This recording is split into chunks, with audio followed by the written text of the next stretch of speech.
কিয়ামতের দিন বান্দার হাতে যখন আল্লাহ তাআলা আমলনামা পৌঁছায়া দিবে, প্রত্যেকের হাতে প্রত্যেকের আমলনামা পৌঁছায়া যাবে।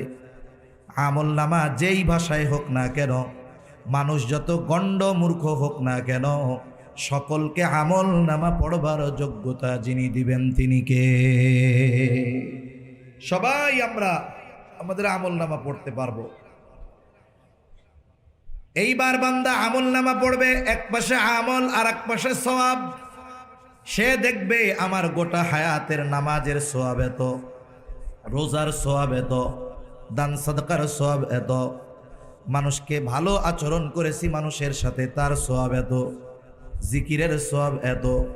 এইভাবে এক পাশে আমল আর এক পাশে তার ওই আমলের বিনিময়ে প্রাপ্ত সওয়াবগুলো লেখা থাকবে। এক পাশে সর্বশেষ বিশাল এক সওয়াবের পরিমাণ লেখা থাকবে, কিন্তু তার বিপরীতে বড় কোনো আমল পরিলক্ষিত হবে না। বান্দা এবার অবাক হয়ে আল্লাহ তাআলার কাছে জিজ্ঞাসা করবে, বলবে, আল্লাহ, নামাজের সওয়াব, রোজার সওয়াব, হজের সওয়াব, যাকাতের সওয়াব সবগুলো বুঝতে পারলাম, কিন্তু এই পাশে বিশাল এক সওয়াবের পরিমাণ, কিন্তু উল্লেখযোগ্য কোনো আমল তো দেখি না। কোন আমলের কারণে এত সওয়াব আল্লাহ দিলেন?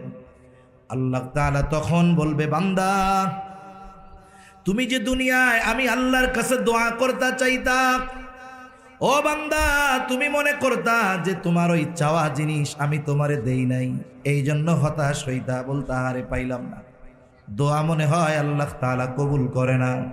বলে, বান্দা, তোমার ওই চাওয়া বস্তুগুলো তোমার কল্যাণের জন্যই আমি দুনিয়ায় দেই নাই। ওই যে দুনিয়ায় যেই চাওয়া বস্তুগুলা দেই নাই, ওই বস্তুগুলো দুনিয়ায় না দিয়ে আজকে তোমার আমলনামায় সওয়াবের পাহাড় দিয়ে দেওয়া হয়েছে। লোকটা এবার আল্লাহর কাছে বলবে, আল্লাহ, তাইলে দুনিয়ায় যেগুলো দিছিলেন ওইগুলো দুনিয়ায় না দিয়ে সব একসাথে আখেরাতে দিতেন, তাইলেই না ভালো হইতো। তার মানে দুনিয়াতে যদি দোয়ার শর্ত ঠিক রেখে এমন কোনো কিছু আমাদের মনে হয় যে আমাদের দোয়া মনে হয় কবুল হচ্ছে না, এটা মনে হয় আল্লাহ দিচ্ছে না, হতাশ হওয়া যাবে না, বরং ওই চাওয়াকে আরো বড় পরিমাণে আখেরাতে আমাদের দিবেন কে? আল্লাহ তাআলা দিবেন। দোয়া এটা এমন এক অস্ত্র যার মাধ্যমে অসম্ভবকে সম্ভব করা যায়। তিরমিজির বর্ণনা আসছে, দোয়ার মাধ্যমে বান্দা তার ভাগ্যের পরিবর্তন ঘটাতে পারে। এজন্য বান্দা যদি আল্লাহর কাছে চায়, আল্লাহ তাআলা খুশি হয়। আল্লাহ তাআলা এই জন্য বলেন, ওয়া ক্বালা রাব্বুকুম উদউনি আস্তাজিব লাকুম। আল্লাহ সুবহানাহু ওয়া তাআলা জানায়া দেন, বান্দা, উদউনি আস্তাজিব লাকুম, আমাকে তোমরা ডাকো, আমি তোমাদের ডাকের সাড়া দিব। তাহলে যেই বান্দা আল্লাহকে ডাকে, বান্দার ডাকের সাড়া যিনি দেন তিনি কে? তবে এই ডাকাটা হতে হবে দৃঢ়তার সাথে, ইস্তেকামাতের সাথে। যদি আমাদের কোনো কিছুর প্রয়োজন হয়, একজন মুমিন সর্বদা চায় কার কাছে? আরো জোরে বলেন, কার কাছে? আমরা আল্লাহ তাআলার কাছে চাই। এই চাওয়ার শিক্ষা আমাদেরকে আল্লাহ তাআলা দিয়েছেন। আল্লাহ সুবহানাহু ওয়া তাআলার কাছে চাওয়ার মাধ্যম আল্লাহ তাআলা কোরআনুল কারীমে জানিয়ে দিয়েছেন। কখনো নামাজের মাধ্যমে আমরা আল্লাহর কাছে সাহায্য চাই, কখনো ধৈর্যের মাধ্যমে চাই, কখনো নবীজির শিখিয়ে দিয়ে দেওয়া কিছু দোয়া পাঠ করার মাধ্যমে আল্লাহ তাআলার কাছে সাহায্য চাই। আমরা আল্লাহ তাআলার কাছে দোয়া করি, জাগতিক অনেক বিষয় চাই, অনেক সময় পরলৌকিক বিষয়গুলো আমরা চাই। আল্লাহ সুবহানাহু ওয়া তাআলা কোরআনুল কারীমের মধ্যে দোয়া আমাদের জন্য শিখিয়ে দিয়েছেন। যদিও দোয়া করেছেন আদম আলাইহিস সালাম, রব্বানা আতিনা ফিদ দুনিয়া হাসানাহ ওয়া ফিল আখিরাতি হাসানাহ ওয়া কিনা আযাবান নার। পয়গম্বর আলাইহিমুস সালামের দোয়াগুলো আল্লাহ তাআলা কোরআনুল কারীমের মধ্যে আমাদের শিখিয়ে দিয়েছেন। আদম আলাইহিস সালামের দোয়াটা কি?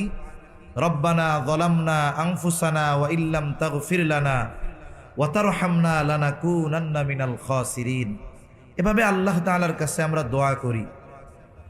অনেক সময় আমাদের অনেকের অভিযোগ অনুযোগ থাকে যে এত দোয়া আল্লাহ তাআলার কাছে করি, কিন্তু দোয়া মনে হয় আল্লাহ তাআলা কবুল করেন না।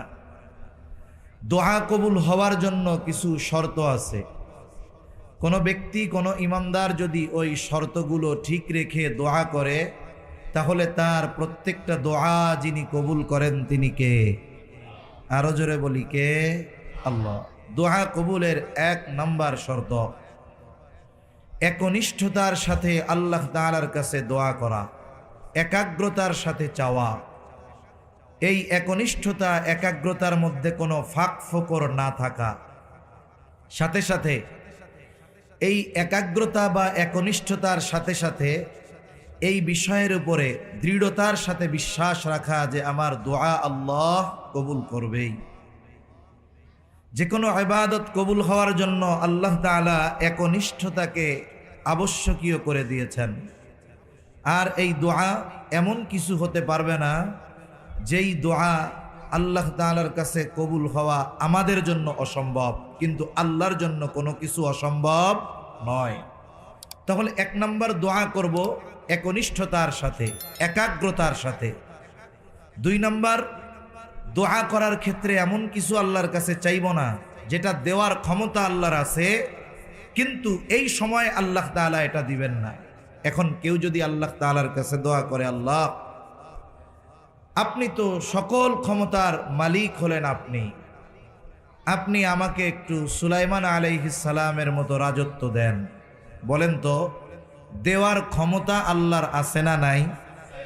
তবে আল্লাহ তাআলা এইটা দিবেন না, কারণ এই দোয়া পয়গম্বর সুলাইমান আলাইহিস সালাম আল্লাহর কাছে দোয়া করছে, আল্লাহ আমাকে এমন এক রাজত্ব দেন যেই রাজত্ব আমার পরে আপনি আর কাউকে দিবেন না। আল্লাহ তাআলাও জানায় দেন কি দোয়া করছে সুলাইমান আলাইহিস সালাম, রব্বি হাবলি মুলকান লা ইয়ানবাগি লি আহাদিম মিন বাদি। ও রব, আমাকে আপনি এমন এক রাজত্ব দেন যেই রাজত্ব আমার পরে আর কাউকে দিবেন না। এই জন্য দোয়া কবুলের অন্যতম এক শর্ত হলো এমন কোনো কিছু আল্লাহ তাআলার কাছে না চাওয়া যেটা আল্লাহ তাআলা দিবেন না। আবার কেউ যদি দোয়া করে বলে, আল্লাহ আপনি নূহ আলাইহিস সালামকে 1000 বছর হায়াত দিয়েছেন, আবার জালেম ফেরাউনকে 400 বছর হায়াত দিয়েছেন, 1000ও প্রয়োজন নাই, 400 প্রয়োজন নাই, আমারে 600 বছর হায়াত দিয়েন। বলেন তো 600 বছর হায়াত দেওয়া আল্লাহর জন্য সম্ভব কি সম্ভব নয়? সম্ভব, তবে আল্লাহ দিবেন না। কারণ রাসূলুল্লাহ সাল্লাল্লাহু আলাইহি ওয়াসাল্লাম এই উম্মতির গড় হায়াতের কথা জানিয়ে দিয়েছেন 60 থেকে 70 বছর। তাহলে মূল কথা হলো এমন কিছু আল্লাহ তাআলার কাছে না চাওয়া যেটা আল্লাহর দেওয়া সম্ভব হলেও এই জামানায় আল্লাহ তাআলা দিবেন না।